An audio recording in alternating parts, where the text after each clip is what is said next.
Hello everyone, welcome আমার channel. দেখো আজকের এই ক্লাসে আমরা কয়েকটি গুরুত্বপূর্ণ বাংলা বাক্য খুব সহজভাবে ইংলিশে ট্রান্সলেট করতে হবে। দেখো এখানে বাক্যগুলো দেওয়া আছে, আমাদের টাকা জমানো দরকার।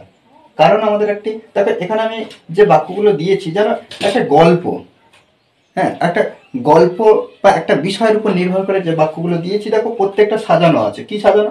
আমাদের টাকা জমানো দরকার। কারণ কি টাকা জমানো দরকার? কেন? কারণ আমাদের একটি বাড়ি কেনা দরকার। কিন্তু একটি বাড়ি তো অনেক দাম, যে এই যে কিন্তু কিন্তু ভাব করে আমরা কি করি, একটার পর একটা সুন্দরভাবে ক্রিয়েট করি গল্প। তারপরে কি সেই জন্যই আমাদের টাকা জমানো। এখানে কি বলা হচ্ছে যে কিন্তু একটি বাড়ির তো অনেক দাম, সেই জন্য এখানে বলা হচ্ছে যে সেই জন্যই আমাদের টাকা জমানো দরকার। একটা বাড়ির তো অনেক দাম, সেই জন্যই টাকা জমানো দরকার। তাহলে এখানে আমাদের কত টাকা জমানো দরকার? দেখো প্রত্যেকটা আমরা কিভাবে ইংলিশে ট্রান্সলেট করব। যখন আমরা এই যে দরকার এই বিষয়টা আনবো, তখন আমরা কি নিড টু ব্যবহার করব।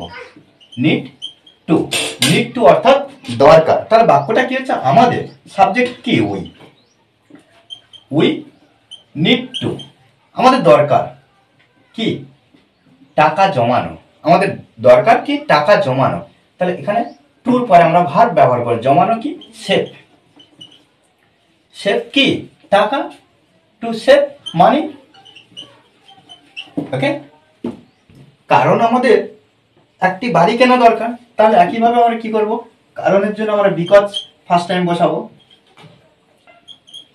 বিকজ কারণ আমাদের একটি, তাহলে এখানে এবারে কিন্তু জাস্ট কারণ বিকজ বসিয়ে দিচ্ছি। এবার আমাদের একটি বাড়ি কেনা দরকার, তাহলে উই নিড টু। কেনা দরকার, পরে সবসময় আমরা ভার্ব ব্যবহার করব। To buy. আমাদের দরকার কি? কেনা।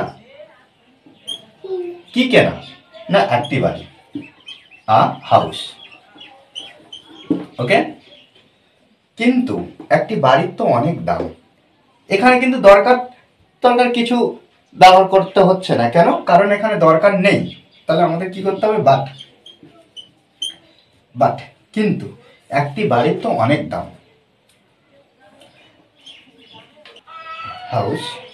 হাউস ইজ সো, এই যে অনেক অনেক অনেক দাম, অনেক, সো এক্সপেন্সিভ।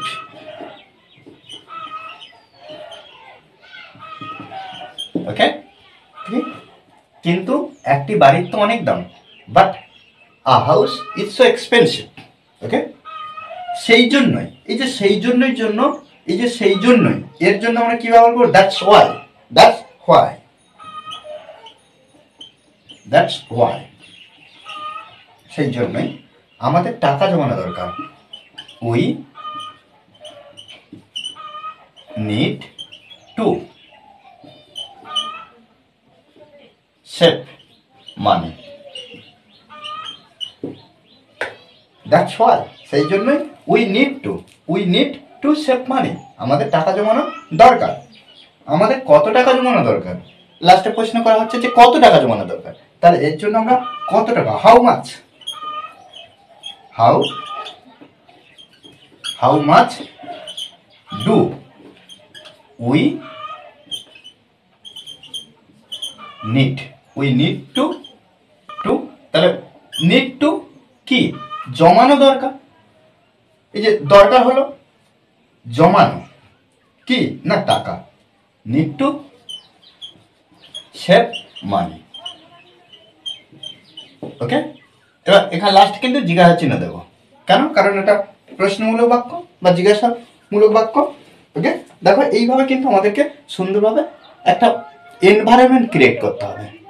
আমাদেরকে বুঝতে হবে যে বাক্যগুলো কি, কোন পজিশনে কিভাবে আমাদেরকে ট্রান্সলেট করতে হবে। আমাদেরকে গঠন একটু মাথায় রাখতে হবে সুন্দরভাবে। ওকে, আর এই ক্লাসটি ভালো লাগলে অবশ্যই লাইক কমেন্ট শেয়ার। আর যারা এখনো পর্যন্ত আমার চ্যানেলটি সাবস্ক্রাইব করেননি তারা অবশ্যই চ্যানেলটি সাবস্ক্রাইব করে পাশে থাকবেন। Okay, thanks for watching this video.